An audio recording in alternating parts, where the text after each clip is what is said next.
भंडारा जिल्ह्यात मागील 3 दिवसांपासून मुसळधार पाऊस बरसतोय। आज भंडारा जिल्ह्याला रेड अलर्ट देखील जारी करण्यात आलाय। या पावसाचा फटका लाखांदूर आणि पवनी तालुक्याला बसलेला असून पवनी तालुक्यातील आसगाव येथे अक्षरशः 90% घरांमध्ये पुराचं पाणी शिरलंय, त्यामुळे घरांचीही पडझड झाली आहे। दरम्यान याचा आढावा घेतलाय आमचे प्रतिनिधी अक्षय खोब्रागडे। भंडारा जिल्ह्यात रेड अलर्ट जारी करण्यात आला असून आज सकाळपासून रिमझिम पावसाला सुरुवात झालेली आहे। आता मी सध्या उभा आहे भंडारा जिल्ह्याच्या पवनी तालुक्यातील आसगाव या गावामध्ये। या गावाला अक्षरशः पुराच्या पाण्याने वेढा घातलेला आहे। लोकांच्या घरामध्ये पाणी शिरलेलं आहे, कंबरभर पाणी शिरलेलं आहे। त्यांच्या 2 वेळच्या जेवणाची सुद्धा सोय झालेली नाही आणि पिण्याच्या पाण्याची तर सोयच नाही।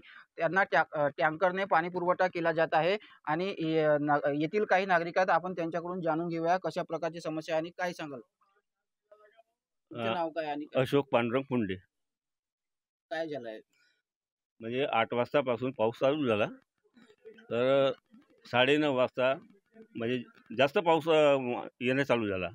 त्यामुळं आम्हाला म्हणजे सामान काढण्याची काही म्हणजे हेच नाही पडली, म्हणजे संधीच नाही मिळाली आम्हाला।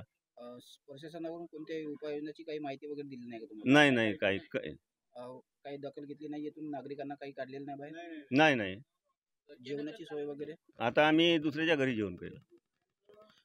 काय मागणी आहे तुमची शासनाकडून? आता जो माल जो गेलेला आहे त्याची नुकसान भरपाई देण्यात यावी। नक्कीच आपण पाहू शकता अक्षरशः यांच्या घरामध्ये मातीच्या घरांची पडझड झालेली आहे, कंबरवर पाणी साचलेले आहे।